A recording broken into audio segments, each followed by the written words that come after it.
வாக்குப்பதிவு விவரங்கள் அதாவது 17C ஃபார்ம் டீடைல்ஸை நீங்கள் பொதுவெளியில் வெளியிடணும், எலெக்ஷன் கமிஷன் வெப்சைட்டில் நீங்கள் வெளியிடணும் அப்படின்றது தான் தேர்தல் ஆணையத்துக்கிட்ட எதிர்க்கட்சிகள் முன்வைக்கக்கூடிய ஒரு மிக முக்கியமான கருத்தாக இருக்குது. இது ஏன் இப்போ இந்த கோரிக்கை உச்சநீதிமன்றம் வரைக்கும் போயிருக்கு அப்படின்னு பார்க்கும்போது, அதாவது தேர்தல் ஆணையம் இதுவரைக்கும் 5 கட்ட தேர்தல் நடந்து முடிஞ்சிருக்கு.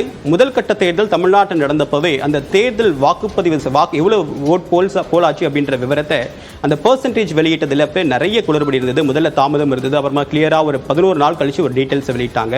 அதில் கிட்டத்தட்ட 3-4% வரைக்கும் அந்த வாக்குப்பதிவில் டிஃபரன்ஸ் இருந்தது. இது தமிழ்நாட்டில் மட்டும் இல்லை, ஒட்டுமொத்தமாக தேர்தல் நடந்திருக்கூடிய 20க்கும் அதிகமான மாநிலங்களில் இந்த டீட்டெயில்ஸில் நிறைய முரண்கள் இருக்கிறதா காங்கிரஸ் கட்சி குற்றம் சாட்டுறாங்க.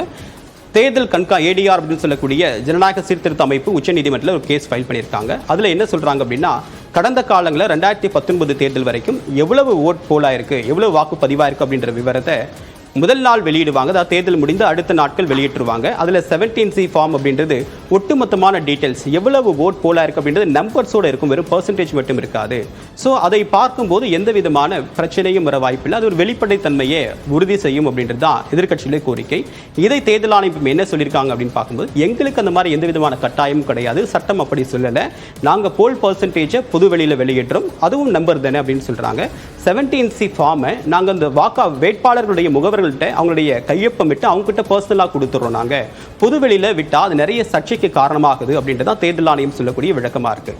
ஸோ இப்போ நடக்கக்கூடிய முரண் என்னவாக இருக்குது அப்படின்னா, 11 நாட்கள் தாமதத்திற்கு பிறகு வெளிவரக்கூடிய ஒரு ஃப்ரெஷ் டேட்டா அப்படின்றது 5-6% வரைக்கும் ஓட் ஷேரில் இன்க்ரீஸ் காட்டுது. அதுவும் குறிப்பாக பாஜக பலவீனமாக இருக்கக்கூடிய தொகுதிகளில் இடங்களில் இந்த எண்ணிக்கை அப்படின்றது அதிகரிக்குது அப்படின்றது காங்கிரஸ் கட்சி முன்வைக்கக்கூடிய ஒரு சந்தேகமாக இருக்குது.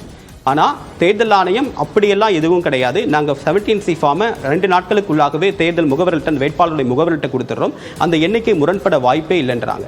அப்படி இருக்கும்போது வேட்பாளர்கள்ட்ட அந்த டேட்டாவை கொடுத்தப்ப அப்போ பொதுவெளியில் வெளியிடத்துக்கு என்ன கவலை, என்ன சிக்கல் அப்படின்ற ஒரு கேள்வி முக்கியமாக இருக்குது.